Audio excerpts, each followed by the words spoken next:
piso 32 del hotel Mandalay Bay, Stephen Paddock ha desatado una tragedia en Las Vegas.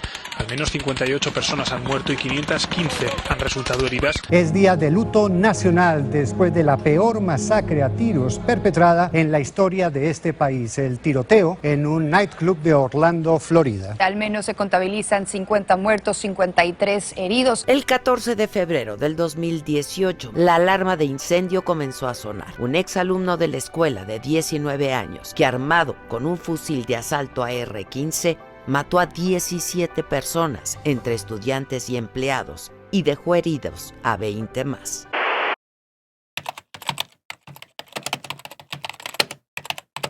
En el vídeo de hoy trataremos el asunto más controvertido y divisorio en la sociedad estadounidense, que no es otro que el uso y tenencia de armas de fuego en este país. Antes de comenzar, veamos cuál es la opinión de la gente de Estados Unidos. Part of it was self-protection. There were a lot of, not in the local area, but just surrounding areas. There were a lot of home break-ins and things like that. Car break-ins, so I thought, might be a good time, especially with my kids getting older. So I wanted to protect my family, protect my house. People need to go hunt in order to put food on the table. They grew up, 5, 6, 7-year-olds are learning how to shoot, learning gun safety from their parents and, who else. That's how they grew up. A lot of people ask me as soon as they realize that I'm a gun owner, like, oh man, what if somebody breaks into your house? Are you going to use that? And I, sincerely looking deep down into that truthful mirror, I don't think I would. I think it would be very much a matter of call the police. La historia de las armas en Estados Unidos es una narrativa compleja y polémica desde los inicios de la nación. Desde las primeras colonias hasta la era moderna, el tema de las armas ha sido de suma importancia y ha suscitado debates apasionados sobre la seguridad, los derechos individuales y el bienestar público. Vamos a repasar las fechas clave y las reformas significativas que han marcado la evolución de las armas en Estados Unidos a lo largo de los siglos. Primeros asentamientos y Revolución Americana, desde el año 1600 a 1783. Desde los primeros asentamientos europeos en el considerado Nuevo Mundo, las armas de fuego desempeñaron un papel vital en la supervivencia y la protección. Con la Revolución Americana, el 4 de julio de 1776, la Declaración de Independencia estableció el derecho a la autodefensa y el derecho a portar armas para asegurar una milicia bien regulada. La segunda enmienda de la Constitución de los Estados Unidos de América reza lo siguiente: una milicia bien organizada, siendo necesaria para la seguridad de un Estado libre, el derecho del pueblo a poseer y portar armas no debe ser infringido. Expansión hacia el oeste y guerra civil, de 1800 a 1865. La expansión hacia el oeste durante el siglo XIX trajo consigo la necesidad de armas para protegerse de los peligros del territorio fronterizo y los conflictos con las tribus nativas. Sin embargo, la cuestión de la esclavitud y el enfrentamiento político llevaron a la guerra civil en Estados Unidos en el año 1861. Después de la guerra, en 1865, la 13ª enmienda abolió la esclavitud, pero la posesión de armas por parte de los antiguos esclavos liberados fue restringida por las leyes conocidas como Black Codes. Era industrial y reformas progresistas de 1870 a 1919. Durante la era industrial, la producción masiva de armas y municiones cambió la naturaleza del conflicto armado. La llegada del siglo XX también trajo consigo la llegada de la era progresista, donde se promovieron reformas para abordar los problemas sociales y la violencia asociada con las armas. En 1934 se aprobó la Ley de Control de Armas de 1934, que regulaba las armas de fuego consideradas como armas de fuego de uso prohibido, como eran las ametralladoras y las escopetas de cañón corto. Guerras mundiales y Segunda enmienda, 1939 a 1968. Las guerras mundiales y la Guerra Fría aumentaron la conciencia nacional sobre la seguridad del país y la importancia de una milicia bien preparada, lista para el conflicto. En 1941, durante la Segunda Guerra Mundial, se ratificó la Segunda enmienda a través de un caso judicial que reafirmó el derecho individual a portar armas como autodefensa. Sin embargo,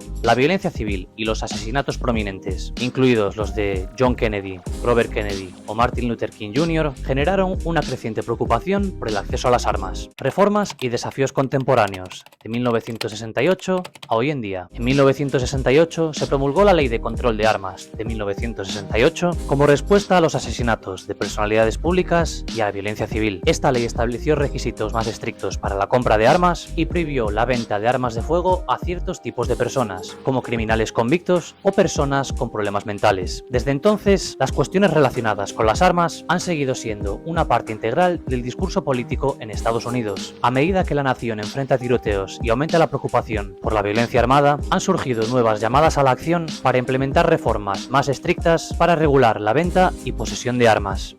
El tema del uso y la tenencia de armas en Estados Unidos es un asunto de gran relevancia y controversia en la sociedad estadounidense. Con una larga historia de derechos constitucionales que protegen el derecho a portar armas, el país ha experimentado una amplia variedad de estadísticas y datos relacionados con este tema. Ahora vamos a analizar algunos datos y cifras clave sobre el uso y tenencia de armas en Estados Unidos, destacando tanto los aspectos positivos como los desafíos que enfrenta la nación en esta materia. Se estima que hay más de 393 millones de armas de fuego en disposición de la población de los Estados Unidos, lo que representa aproximadamente una cantidad de armas igual a la población del país. Esta cifra, que muchos expertos estiman que puede ser muy superior, sitúa a Estados Unidos como el país del mundo con más armas por cada 100 habitantes, un total de 120. No obstante, un estudio de Pew Research Center indica que entre el 35 y el 40% de los hogares de Estados Unidos posee al menos un arma de fuego. Según los datos del mismo centro de investigación, entre los años 2009 y 2019 en Estados Unidos se produjeron 4,5 tiroteos anuales en los que murieron al menos 4 personas. La base de datos del Archivo de la Violencia con Armas reportó que en el año 2021 hubo un total de 692 tiroteos masivos. Mientras tanto, en lo que llevamos de año 2023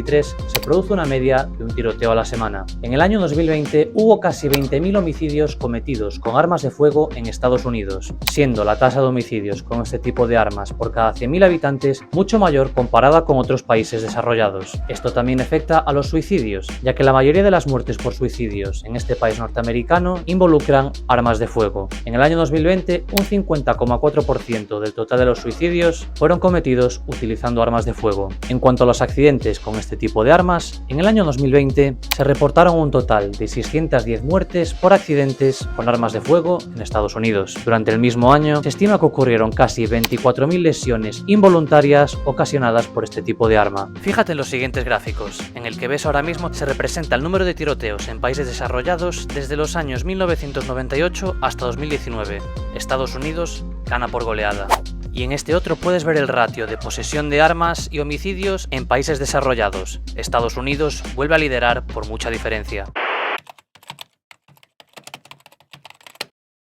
Las razones de esta crisis son diversas, relacionadas entre sí y complejas. Entre ellas figuran las siguientes. Una legislación permisiva que favorece la venta de armas. En la mayoría de los estados no se necesita una licencia ni formación sobre armas de fuego. Según la legislación federal, los compradores deben de tener al menos 21 años, pero en la mayoría de estados los fusiles se pueden adquirir a los 18. Y el sistema tiene muchos fallos. Cuando una persona quiere comprar un arma, tiene que rellenar un formulario y entregarlo en la tienda de armas donde quiere hacer la adquisición. Esta tienda tiene que comprobar los datos con el FBI y si no responde en un plazo de 72 horas, se da por hecho que la transacción se puede realizar. Esto ha provocado muchísimas veces que gente que no debería tener acceso a las armas haya sido capaz de comprar una. Existen otras causas tales como la cultura de violencia en Estados Unidos desde la época colonial y que la compraventa de armas es un negocio muy lucrativo que mueve miles de millones de dólares todos los años. Todos estos factores han provocado que, lamentablemente, los tiroteos masivos se hayan convertido en un acontecimiento muy común en Estados Unidos, dejando una huella muy dolorosa en este país y generando un intenso debate sobre el libre acceso a las armas y la seguridad pública. Sin embargo, los tiroteos en Estados Unidos no son un fenómeno reciente. Uno de los primeros se produjo en el año 1929, conocido como el Baño de Sangre de San Valentín. En él, miembros de una banda de gángsters liderados por Al Capone asesinaron a 7 miembros de una banda rival en un garaje de Chicago. La frecuencia y letalidad de estos acontecimientos ha ido en aumento, especialmente desde la llegada del siglo XXI. Hemos visto algunos al principio de este vídeo y los 5 más sangrientos y mortíferos desde que comenzó el nuevo siglo son los siguientes. Masacre en la Universidad Tecnológica de Virginia, 16 de abril de 2007, donde fallecieron 32 personas y 17 resultaron heridas. Masacre de la discoteca Pulse en Orlando, Florida, 12 de junio del año 2016, en el que murieron 49 personas y resultaron heridas 53. Masacre en el Festival Musical de Las Vegas del 1 de octubre de 2017. Se trata de la matanza más mortífera hasta la fecha en Estados Unidos, en la que murieron 58 personas y más de 800 resultaron heridas. Masacre en la escuela secundaria Marjory Stoneman Douglas, del 14 de febrero del año 2018, donde murieron 17 personas entre estudiantes y personal docente. Uno de los más recientes es la masacre en la escuela primaria Robb en Uvalde, estado de Texas, perpetrado el 24 de mayo de 2022, donde murieron 21 personas y 17 resultaron heridas. Lamentablemente, estos son acontecimientos que van increciendo con el paso de los años. Las causas anteriormente expuestas contribuyen a que este tipo de atentados sean perpetrados y no parece tener una solución a corto plazo. Pese a todo, y como respuesta a estos infames acontecimientos, los expertos han propuesto diversas medidas preventivas que expondremos a continuación. Mejora del sistema de verificación de antecedentes penales, prohibición de armas de asalto y cargadores de alta capacidad, mayor financiación para los servicios de salud mental, reforzar la educación y las campañas de concienciación y, por último, impulsar la investigación de datos para diseñar medidas preventivas. ¿Qué opinión te merece esta lista? ¿Añadirías algo más? Te animo a que dejes un comentario. Lejos de mejorar, la situación no para de ir de mal en peor. Los tiroteos masivos, cada vez más frecuentes y mortíferos, provocan que la gente, a modo de respuesta, compre más armas por motivos de autoseguridad y movidas por el miedo. Esto implica que cada vez la situación vaya peor porque una persona, cuando siente miedo con un arma, puede ser muy peligrosa. ¿Qué pasará con el país? ¿Será posible algún día conciliar la tenencia de armas con un país seguro, como es, por ejemplo, el caso de Suiza? No queda más que esperar y ver qué nos depara el futuro, qué medidas tomarán los gobernantes para solucionar esto, pero sí que es cierto que es un tema muy difícil de regular, muy controvertido porque hay muchísimas personas en Estados Unidos que apoyan la tenencia de armas y no va a ser nada fácil aprobar medidas para regular su uso. Hasta aquí el vídeo de hoy, espero que te haya gustado, espero que hayas aprendido, te hayas concienciado un poquito más con este tema tan sensible, polémico y delicado, y muchísimas gracias como siempre por estar al otro lado de la pantalla y nos vemos en el siguiente vídeo. Bye bye.